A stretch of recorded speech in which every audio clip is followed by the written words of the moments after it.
Guys example 2 और आपको पता है गैस लॉस के ऊपर ये न्यूमेरिकल स्टार्ट किए हैं हमने। इसका एग्जाम्पल नंबर 2 है। एग्जाम्पल नंबर 1 आपने देख लिया होगा, उसके अंदर मैंने फार्मूला के बारे में डिटेल डिस्कशन बताया है कि आपको फार्मूला कैसे याद करना है, ट्रिक भी बताइए। तो फार्मूला आपको याद हो तो आप न्यूमेरिकल लगा दोगे, थोड़ी समझ होनी चाहिए, बस एकदम लग जाएगा। कुछ इतना टफ नहीं होता न्यूमेरिकल को लगाना, बस फार्मूला याद हो और समझ हो क्वेश्चन को समझने की। देखो कैसे यहाँ पर क्वेश्चन में क्या रखा, a gas at 27 degree centigrade in a cylinder has a volume of 4 liter and pressure 100 Newton पर मीटर स्क्वायर। शुरुआत में एक सिलेंडर के अंदर गैस है, उसका प्रेशर दे रखा है, उसका वॉल्यूम, उसका प्रेशर दे रखा है, उसका वॉल्यूम दे रखा है, उसका टेम्परेचर दे रखा। अब हुआ क्या है, हमसे कह रहा है पहला गैस को कंप्रेस किया गया, फर्स्ट गैस को कंप्रेस किया गया। तो कंप्रेस करने के बाद ये पूछा गया है कि चेंज इन वॉल्यूम बता दो, उसके वॉल्यूम में कितना चेंज आया।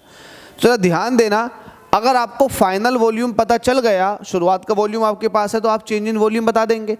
तो चलिए पहले वाले पार्ट को सॉल्व कर लेते हैं और बड़ी आसानी से इसका आंसर हम कर देते हैं। कैसे, जो कुछ हमें दिया हुआ है उसको लिख देंगे, गिवन दैट क्या क्या दे रखा आपको, क्योंकि ये बहुत जरूरी है लिखना। क्या क्या दे रखा आपको, शुरुआत में आपको T1 दे रखा, कितना है 27 डिग्री सेंटीग्रेड। इसको केल्विन में लिखो, क्योंकि हम डिग्री सेंटीग्रेड यूज नहीं करते, केल्विन जो है ये है आपकी MKS यूनिट।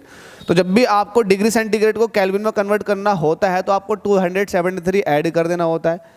तो जब 273 ऐड करेंगे 27 में तो ये हो जाएगा 300 केल्विन। तो आपके पास टेम्परेचर शुरुआत का है, बिल्कुल है। हमसे कह रहा है in a cylinder has a volume of 4 litre, तो इसका मतलब पहला वाला वॉल्यूम आपके पास है 4 लीटर, ज़बरदस्त हो गया। और शुरुआत का प्रेशर भी आपके पास है, P1 इज इक्वल टू कितना है 100 न्यूटन पर मीटर स्क्वायर। तो मुझे लगता नहीं अब कुछ टफ लगेगा। पहला वाला पार्ट आपसे कह रहा है कि चेंज इन वॉल्यूम बताओ, डेल्टा DV बताओ, डेल्टा V बताओ, सॉरी चेंज मतलब चेंज इन वॉल्यूम बताओ, बता देंगे। लेकिन उससे पहले आपको ये पता होना कि V2 कितना है। V2 के लिए फिर आपको ये पता होना चाहिए कि उसका प्रेशर कितना रह गया। देखो आपने कंप्रेस इस तरह से किया है कि जो उसका प्रेशर है वो इतना हो गया, क्योंकि जब गैस कंप्रेस होती है तो उसका प्रेशर बढ़ जाता है, तो प्रेशर आपने बढ़ा दिया कंप्रेस करके। तो आपके पास प्रेशर पता है, फाइनल प्रेशर कितना दे रखा 150 न्यूटन पर मीटर स्क्वायर, न्यूटन पर मीटर स्क्वायर। चलो फर्स्ट वाले पार्ट में देखो, फर्स्ट वाले पार्ट में आपसे ये कहा गया है कि आपने गैस को कंप्रेस किया है जिसकी वजह से उसका प्रेशर चेंज हो गया, बढ़ गया, और वॉल्यूम भी चेंज हो जाएगा। जाहिर सी बात है, जब आप कंप्रेस करते हो तो वॉल्यूम कम हो जाता है। तो आपसे चेंज इन वॉल्यूम पूछा। चेंज इन वॉल्यूम तभी निकल सकता है जब आपको पता हो कि वॉल्यूम फाइनल कितना है। तो इसका मतलब फाइनल वॉल्यूम और प्रेशर, वॉल्यूम और प्रेशर के बीच में रिलेशनशिप है, टेम्परेचर कांस्टेंट है। पूरे ही प्रोसेस में पार्ट 1 की बात कर रहा हूँ। तो जब टेम्परेचर कांस्टेंट होता है तो टेम्परेचर कांस्टेंट आपको बताया था BT, यस BT से याद कर लो, मतलब बॉयल्स लॉ के अंदर टेम्परेचर क्या रहता है, कांस्टेंट रहता। तब प्रेशर और वॉल्यूम के बीच में रिलेशनशिप स्टैब्लिश होती है, PV is equal to constant. तो आप लिखेंगे बाय बॉयल्स लॉ क्या P1 V1 is equal to कितना हो जाएगा P2 V2 के। P1 शुरुआत का प्रेशर आपके पास है, बिल्कुल है 100। शुरुआत का वॉल्यूम आपके पास है, यस गिवन है 4 लीटर। क्या बाद वाला प्रेशर आपको पता है, यस 150 हो गया, लेकिन बाद वाला वॉल्यूम नहीं पता। तो V2 तो बताना, आपको बता देंगे, 0 से 0 खत्म, ये हो जाएगा 40 और नीचे हो जाएगा 15, ये हो जाएगा V2। मतलब V2 जब आप निकालेंगे तो देखो 5 से काटो, 5 चौक 20, 5 अट्ठे 40 और 5 थे 15, 8 को डिवाइड करो 3 से। जब आप 8 को डिवाइड करोगे 3 से, 3 दूनी 6, सब्ट्रैक्ट करने पर 2 आ गए, नहीं जा रहा लगा दिया, पॉइंट बढ़ा दिया 0, 3 छंग 18, तो 2.66। तो V2 जो निकल कर आ गया, ये आ गया 2.666 लीटर। तो आपके पास फाइनल वॉल्यूम आ गया 2.666 लीटर। लेकिन आपसे उनने ये नहीं पूछा कि पूछा क्या कैलकुलेटर चेंज इन वॉल्यूम पूछा, ना कि फाइनल वॉल्यूम। तो आपको चेंज इन वॉल्यूम निकालना होगा कि वॉल्यूम में कितना चेंज आ गया। तो उसके लिए जरूरी ये होता है कि आपको पहला वाला वॉल्यूम पता हो। तो यस, इस क्वेश्चन के अंदर हमें पहला वाला वॉल्यूम दिया हुआ है, तो आप कहोगे चेंज इन वॉल्यूम जो होगा वो होगा V2 माइनस V1। तो जब आपको चेंज इन वॉल्यूम बताना होता तो आप ये मत कहो कि माइनस में किसको लेना है, प्लस में किसको लेना है, नहीं, बस आपको ये देखना कितना चेंज हुआ। तो आप बड़े वाले में से छोटा वाला माइनस कर दो, it means V1 minus V2 कर दो। तो जब आप चेंज इन वॉल्यूम देखते हैं, अब V1 कितना था बताओ, 4 लीटर था, फाइनल कितना हो गया 2.66 हो गया। अब बताएं 2.66 हो गया, 4 में से अब 2.66 निकालेंगे तो कितना बचेगा 1.333। देख लें आप 1.33 बचेगा, ये 1.333। लीटर। तो आपसे जो पूछा गया था और हमने जो बताया वो यही बताया कि चेंज इन वॉल्यूम कितना हो गया 1.333 लीटर। तो कोई दिक्कत है? कोई दिक्कत नहीं आनी चाहिए, सीधा और सिंपल और सज्जन क्वेश्चन है, बस इसको ऐसे लगाना। पहला वाला पार्ट आपका कंप्लीट। अब सेकंड वाले पार्ट की तरफ चलते हैं। हमसे कह रहा है इट इज देन हीटेड।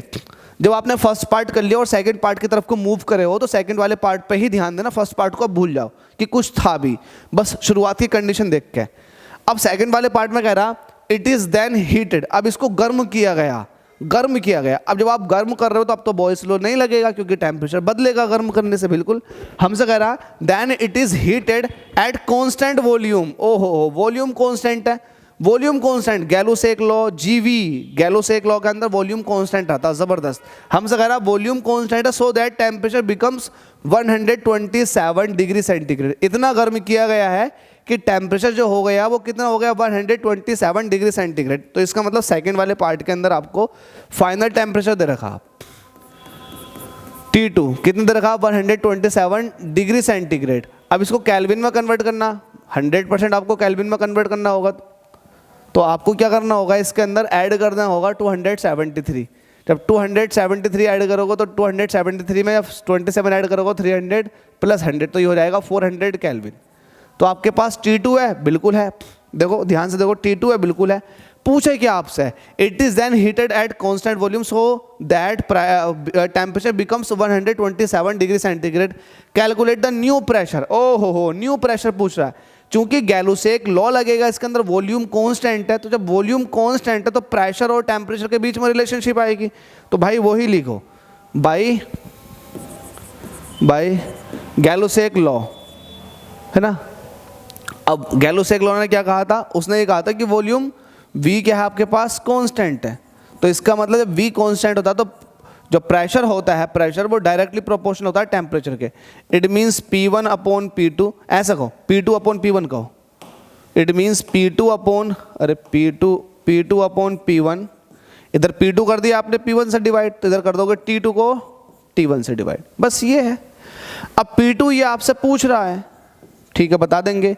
तो ये P1 इधर चला जाएगा, तो T2 बताओ, T2 कितना हो गया, T2 हो गया 400, T1 कितना था 300, T2 अपॉन T1 आपने रख दिया। इधर से P1 जाएगा तो P1 मल्टीप्लाई में जाएगा। अब बताएं P1 कितना था, शुरुआत में प्रेशर कितना दे रखा था आपको, P1 दे रखा था 100, कितना दे रखा था आपको 100, तो आप यहाँ लिख देंगे 100।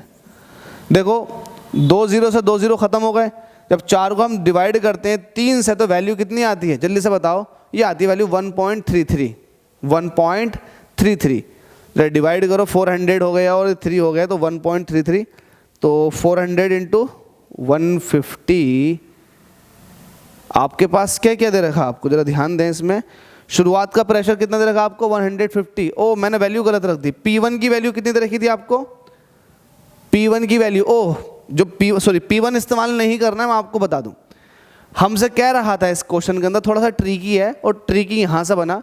हमसे ये कह रखा था कि आपने पहले कंप्रेस किया, कंप्रेस करने के बाद में, अब बाद की बात चल रही है, तो जब आपने कंप्रेस कर दिया था तब मुझे बताएं प्रेशर कितना था, तो तब प्रेशर हो चुका था 150।